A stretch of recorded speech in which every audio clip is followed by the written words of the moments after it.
Ambisi berlanjut, skuad Garuda butuh 3 pemain tambahan. Oleh Romney bongkar penyebab kekalahan atas Australia. Bahrain dibungkam Jepang, peluang skuad Garuda masih terbuka. Italia menyesal lepas Emil Laudero bela timnas Indonesia. Post like di bawah, lanjut simak informasi selengkapnya sebagai berikut.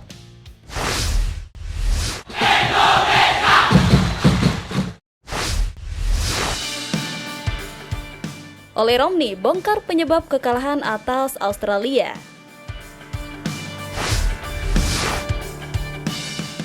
Penyerang timnas Indonesia, Oleh Romney membongkar awal petaka yang membuat skuad Garuda bertekuk lutut di markas Australia.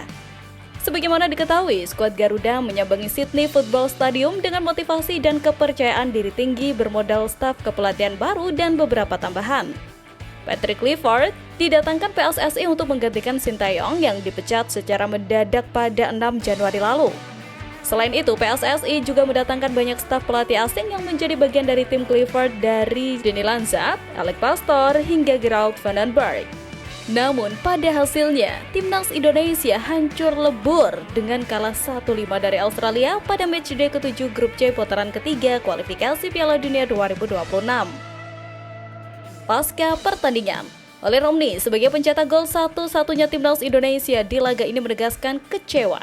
Menurutnya, skuad Garuda sejatinya tampil baik di awal pertandingan. Bahkan, punya peluang unggul setelah mendapatkan hadiah penalti usai Rafael Strike dilanggar. Kendati begitu, hal itu juga menjadi petaka ketika Kevin Dix gagal mengkonversi menjadi gol.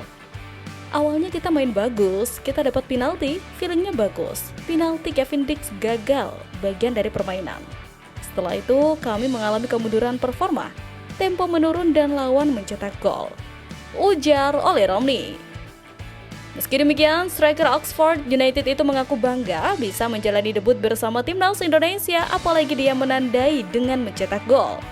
Oleh Romney menegaskan akan bangkit saat menjamu Bahrain pada laga berikutnya.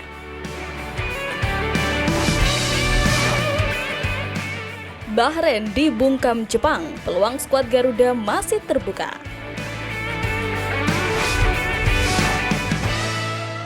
Kekalahan timnas Indonesia atas Australia lantas tak membuat peluang lolos Piala Dunia 2026 tertutup. Pasalnya, di laga lain Bahrain juga mengalami kekalahan atas Jepang dengan skor 2-0. Untuk finish 2 besar yang menggaransi lolos otomatis ke Piala Dunia 2026, timnas Indonesia membutuhkan keajaiban. Timnas Indonesia wajib menyapu bersih 3 laga sisa dengan kemenangan, yakni membungkam Bahrain, Cina, dan Jepang. Namun, tak cuma meraih kemenangan, timnas Indonesia mesti berharap Australia memble di 3 laga pamungkas. Sebut saja bermain imbang saat menghadapi Cina, Jepang, dan Arab Saudi. Jika kondisi tersebut terjadi, koleksi angka timnas Indonesia menjadi 15 poin, sedangkan Australia cuma 13 angka.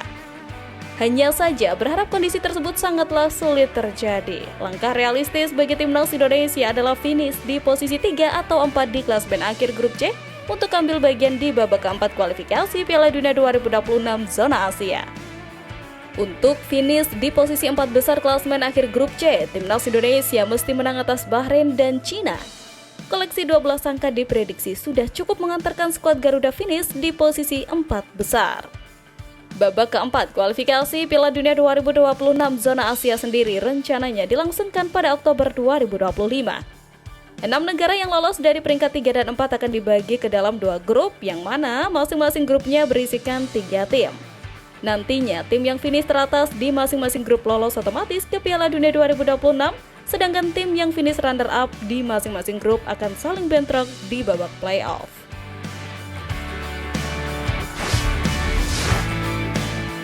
Italia menyesal lepas Emil Laudero bela timnas Indonesia.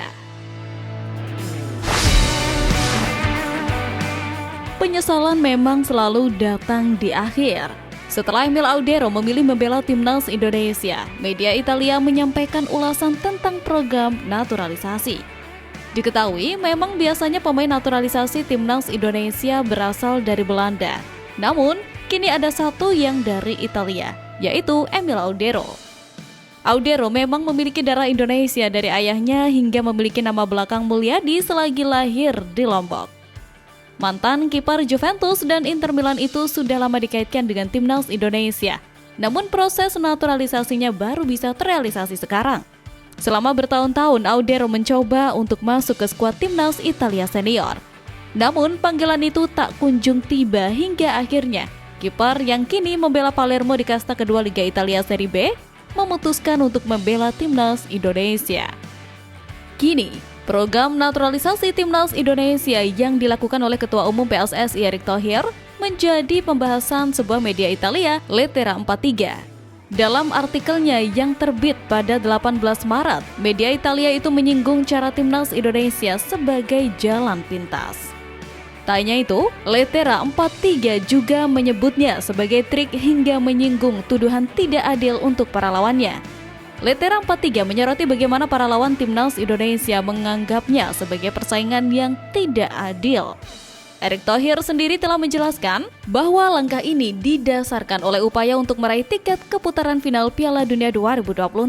Namun, ada program jangka panjang yang telah disiapkan oleh PSSI agar timnas Indonesia bisa terus berprestasi hingga melewati tahun 2030 dan itu tidak harus melalui langkah naturalisasi.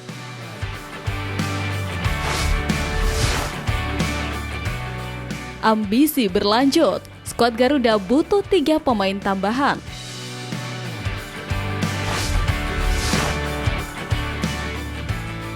Semakin kuatnya timnas Indonesia sekarang, apalagi dengan titel beda levelnya, membuat PSSI terus bergerak mencari pemain keturunan yang bisa memperkuat pasukan Patrick Kluivert di kancah internasional.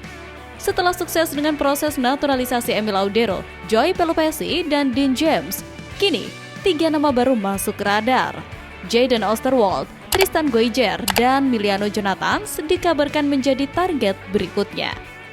Upaya ini dilakukan untuk menambah kekuatan timnas dengan pemain yang memiliki pengalaman di level Eropa. Salah satu nama yang mencuri perhatian adalah Tristan Goijer. Bek muda yang kini membela PIC Zwolle ini memiliki tato bertuliskan keluarga di dadanya, yang memicu spekulasi mengenai ketertarikannya membela Indonesia. Goijer juga mengakui bahwa dirinya telah dihubungi oleh PSSI. Namun hingga saat ini belum ada keputusan resmi terkait proses naturalisasinya. Jika bersedia gabung, ia bisa menjadi tambahan berharga bagi sektor pertahanan timnas Indonesia. Di sisi lain, Miliano Jonathans juga menjadi salah satu pemain yang telah lama masuk dalam pantauan PSSI. Gelandang berbakat ini telah didekati oleh Federasi Sepak Bola Indonesia selama beberapa tahun terakhir. Dengan kemampuannya dalam mengatur permainan di lini tengah, Jonathans berpotensi menjadi aset penting bagi skuad Garuda di masa depan. Selain itu, Jadon Osterwolde menjadi pemain yang tak kalah menarik untuk dinaturalisasi. Alex Pastor, asisten pelatih timnas Indonesia, bahkan dikabarkan telah menemui Osterwolde di Turki untuk membujuknya bergabung dengan timnas Indonesia.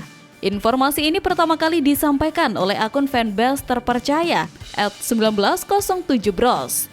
Jika proses naturalisasi berjalan lancar, kehadiran Osterwolde bisa menjadi solusi bagi lini pertahanan Indonesia.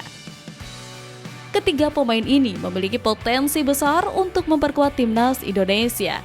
Jika mereka bersedia menjalani proses naturalisasi dan bergabung dengan skuad Garuda, maka kekuatan timnas bisa semakin meningkat.